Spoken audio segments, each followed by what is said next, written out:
ဒီဟာကပေါ့နော်ညမှာဖုန်းကြီးเจ้าမှာမွေနဲ့အလူစွန့်ကြည့်တာပေါ့နော်အဲ့ဒါကိုအတိတ်တယောက်ရဲ့အမပြန်မွေနေမလို့တွားခဲ့တာပါရန်ကိုပြောစားကောင်းတယ်ကြည့်ပါဦးအရှိုးဘွေးရလောက်ထားတယ်အများကြီးပဲ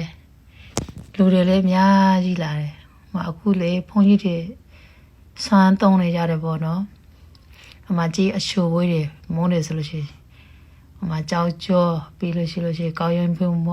ပြီးတော့ဘာတွေလည်းမသိဘူးအများကြီးပဲအမ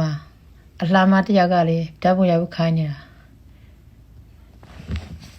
ကိုကလေရိုက်ပေးမယ်လို့ပြောတယ်ကင်မရာတော့မကောင်းဘူးလို့ဒါပေမဲ့သူကအမကြောက်လို့ရှိရင်လှတယ်ဟောတဲ့ဟုတ်တယ်လို့ငါရိုက်လို့ရှိရင်လှတယ်လို့နေရိုက်မလှဘူးလို့ပြောပြလိုက်တယ်ကိုကလေသိရမလားဟိုကြီးအချိုးဝေးဆိုရန်စိတ်ဝင်စားတာကောင်းတာအများကြီးပဲအချိုးဝေးတယ်